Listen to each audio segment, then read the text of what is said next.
Next we have from the Liberal Party, Marshall Lee. Thank you, Mr. Mayor, moderator, and ladies and gentlemen. I appreciate you coming here this evening and listening to us three candidates as we debate the issues and share what are our values and our ideas of how we move our district forward. Let me say that all of my life basically has been involved in community service of some sort or another, whether it's been volunteering in Chamber of Commerce, municipal government, and many other sorts along the way. Always there's been that connection to the communities in which I've lived. I was born in St. Anthony, of course, and came back to live here some 12 years or so ago. It's interesting that both of my opponents I want what's best for this district, and that's what this election is all about.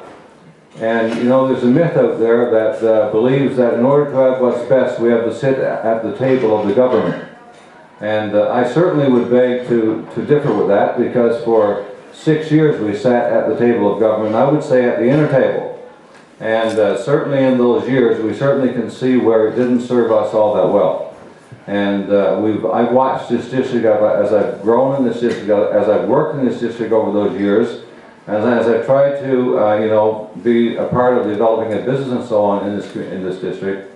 I've seen where we've taken a backward slip at the expense of the government that we have today. And that is primarily why, for myself, 2 years ago, I offered myself, my knowledge, my expertise, my abilities, and my passion and so on for this district to represent you as your MHA. And I certainly appreciate those who saw fit to place their confidence in me, to support me in that by-election. And over the last 2 years, what's been proven time and time again is the fact that a government is only as good as the opposition. And one of the main problems with the government that we have today is that it has become fundamentally arrogant in the fact that there is no opposition. Yes, there's 4 or 5 members in the House of Assembly, but quite frankly, that is not enough to make good governance. That is not enough to keep a government accountable. And the last thing that we need come October the 11th is to send someone to the House of Assembly from this district who is going to participate in that type of government. No disrespect to my opponents, as we said, I'm talking about the issues here, I'm talking about the fundamentals of being represented properly. For the past 2 years, I've enjoyed being the fisheries critic, in particular, day in and day out in the House of Assembly. Basically, if there were no questions from either myself or at times Yvonne, there were no fisheries questions. The NDP never did ask a question on fisheries in the 2 years that I've been in the House of Assembly. As a matter of fact, it became quite a bit of a joke with our Minister of Fisheries, Jackman, the last day when he would say, "Marshall, give her a question on fish," pointing to my colleague next to me, the leader of the NDP. And so my commitment this evening to you and to the people of this district is that on October 11th, I ask for your support, and I promise to continue to work diligently on your behalf, and I thank you again for the opportunity. Thank you, Marshall. Okay, we begin the questions now.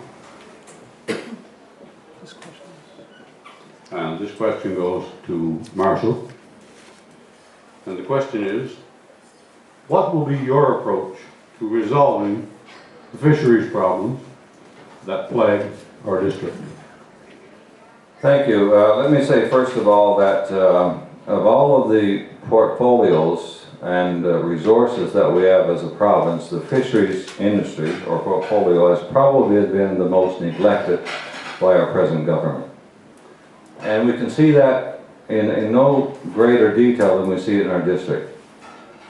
Again, I believe it was the NDP candidate that made reference to Ing Lee in his opening comments. And to visit that community today and see the results of an inappropriate action by our present government is somewhat distraughting and somewhat heartbreaking, to be quite honest with you. And we have communities that, with the wrong decisions, it means that they have no future. They really don't know where they're going and so on. And we understand that, the fishery to the inlets and the bays of Newfoundland is its lifeblood. And I look at this district, and I look at parts of the district in particular, like the Straits-White Bay North, and I look at Main Brook, and I look at Ingley and so on, and Conch. And if there isn't a fishery, quite frankly, there is no future. And so as a Liberal Party, we've established a platform that we feel is at least the beginning of something that takes us forward. Our present government 2 years ago suggested that we go through an MOU process that would bring the parties of the fishery together, that would allow them to come up with a plan. Well, we know they rejected that plan immediately. Well, the Liberal Party has promised to $25 million over 10 years to help rationalize the harvesting sector. It is committed to bring back a fisheries loan board, one thing that is crucially important to the fishery in terms of people being able to be independent, to be at arm's length from processors in particular. Where they are today, they are tied in because of the absence of a fisheries loan board. We have promised to implement the marketing strategy of the MOU, basically all the recommendations. We've said we would take them and implement them as a government. And so these are just some of the things that would be a part of the approach we would take to resolve the fishery problems that plague our district.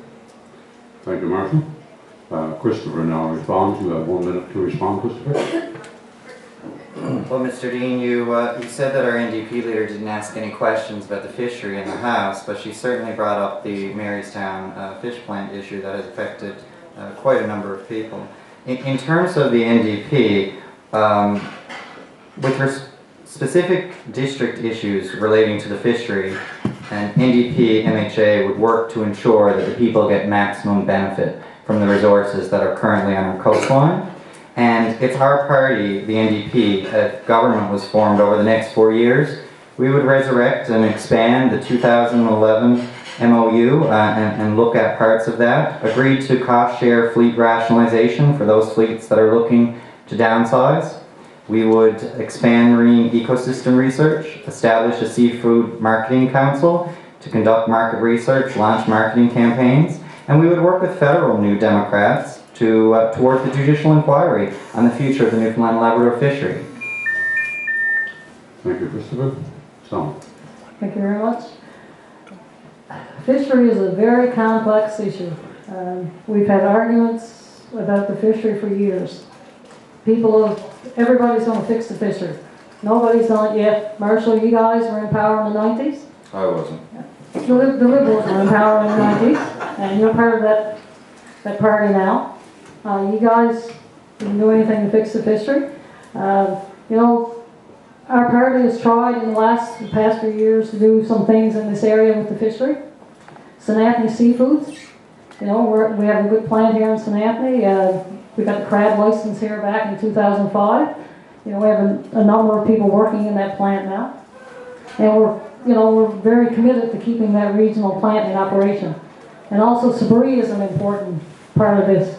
The 3,000-ton quota that's allocated to Sabri and St. Anthony is a very important part of this economy. And one thing about the MOU, it's excluded plant workers and crew members, so that's one of the important things. We'll look at the MOU. And Marshall, you have 1 minute to respond. Well, let me begin, first of all, Mr. Moderator, by saying the worst thing you can do is live in the past. I don't live in the past, live in the future. Live in the present, looking forward to the future.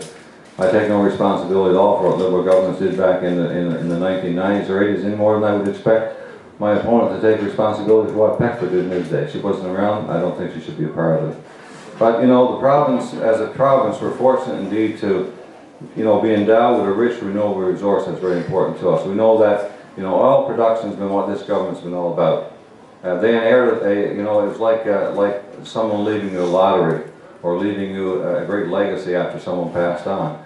Well, that's peaked, and the oil business is, the industry is going that way now in terms of the resource, and we know it's not renewable, and the fishery is.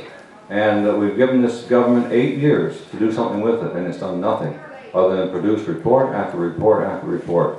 And my commitment and my certainty this evening is that any party, any government can do better than that. Thank you, Marshall. Question number 2, and this one goes to Selma. Where do you stand on increases for public sector pensioners?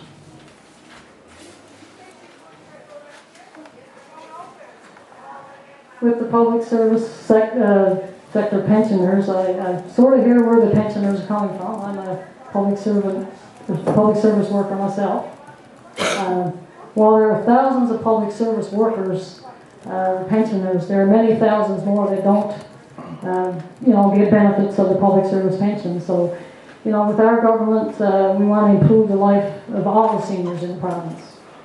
Our government has been good to, we've introduced the energy tax rebate to seniors, refundable tax credit for seniors, home heat rebate, low-income seniors benefits, improvements to the job program. So we're not just focusing on the public service workers themselves. We want to make sure that all the seniors get the same benefits.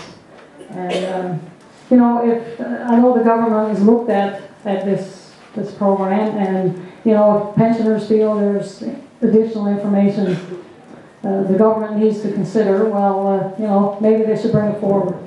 So it's a tough one. I know I'll probably be a pensioner in 20 years or so. But, it's a tough situation, but we want to make sure that we treat all the seniors fair. Okay. Thank you, Tom. Marshall, you have a minute to respond. Thank you. I certainly agree with treating all pensioners fair. We're talking about the private service pensioners in this particular case, and we know that Newfoundland Labrador is one of the fastest aging populations. We know that in 2007 there were 17%, I believe, or 15% of the population was over the age of 65. Within 10 years, at least 25% or more of our population will be over the age of 65. We have an issue that we have to deal with. And the healthy pension plans for all seniors are basically a critical part of supporting the seniors in our province. There are 24,000 people that are part of the public service pension plan, and they deserve to live in dignity. They deserve to have a fair return to what they paid into over the years. And I've talked to many of them at my door, or at their door, I should say, in the past 2 or 3 weeks, and I've talked to them many other places that they've been 20 years with the same basic income. Our commitment as a Liberal government is to provide a one-time increase of 2.5% starting the first year and 2% in each following year until we feel we get them to a point where we see some resolution to their issue.